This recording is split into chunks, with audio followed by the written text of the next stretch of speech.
Hello every one. ഞാൻ ഇപ്പൊ പറയാൻ പോകുന്ന സിസ്റ്റത്തെ കുറിച്ചാണ്. ബിസിനസ്സിലെ സിസ്റ്റം.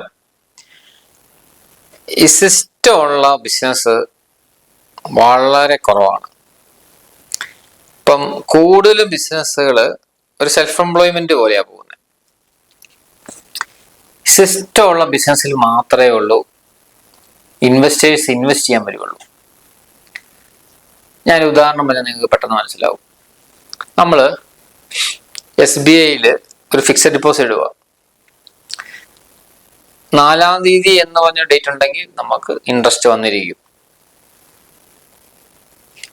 അവിടെ ജോലി ചെയ്യുന്നവർക്ക് 2-ാം തീയതിയോ 1-ാം തീയതിയോ ശമ്പളം കിട്ടിയിരിക്കും. ഇതാണ് പക്കാ സിസ്റ്റത്തിന്റെ ലക്ഷണം. നിങ്ങളുടെ സ്ഥാപനത്തിൽ നിങ്ങൾക്ക് കൃത്യം 1-ാം തീയതി 2-ാം തീയതിയോ ശമ്പളം കൊടുക്കാൻ പറ്റുന്നുണ്ടോ? കൃത്യം വാടക നിങ്ങൾക്ക് കൊടുക്കാൻ പറ്റുന്നുണ്ടോ? ലാഭം നിങ്ങൾക്ക് കൃത്യം മാസാവസാനം എടുക്കാൻ പറ്റുന്നുണ്ടോ? അങ്ങനെയാണെങ്കിൽ സിസ്റ്റം ഉണ്ടെന്ന് അർത്ഥം. അവിടെ സിസ്റ്റം ഉണ്ട്. ഇല്ലെന്നുണ്ടെങ്കിൽ സിസ്റ്റം ഇല്ല, കാര്യങ്ങൾ നിങ്ങൾ നടന്നു പോകുന്നേ ഉള്ളൂ. ഒരിക്കലും നിങ്ങൾക്ക് ഇൻവെസ്റ്റർ വരത്തില്ല. നിങ്ങളുടെ ഒരു ഫ്രണ്ട് വല്ലതും ഇൻവെസ്റ്റ് ചെയ്തിരിക്കും, അല്ലെങ്കിൽ നിങ്ങൾ സംസാരിച്ച് ഇതിനെ ബിസിനസിനെ കുറിച്ച് അറിവില്ലാത്ത ഒരാളിൽ നിന്ന് കുറച്ച് പണം മേടിക്കാൻ സാധിക്കും. പക്ക ഇൻവെസ്റ്റർ വരണം എന്നുണ്ടെങ്കിൽ പക്ക സിസ്റ്റം വേണം. നിങ്ങളെ കണ്ടോണ്ടല്ല ഒരാൾ ഇൻവെസ്റ്റർ വരുന്നത്, സിസ്റ്റം കണ്ടിട്ടാണ്. അപ്പം ഒരു ബിസിനസിന്റെ വളർച്ച അതിന്റെ സിസ്റ്റത്തിലാണ്. നിങ്ങളുടെ ബിസിനസ്സിൽ സിസ്റ്റം ബിൽഡ് ചെയ്യാൻ വേണ്ടി നിങ്ങൾ എന്ത് ചെയ്യുന്നു, നിങ്ങൾ അതിനുവേണ്ടി എത്ര സമയം പഠിക്കാൻ തയ്യാറാവുന്നു, ഇതൊക്കെയാണ് ഇമ്പോർട്ടൻറ്റ്. അതുപോലെ ബ്രാൻഡായി മാറുക, ബ്രാൻഡിങ്.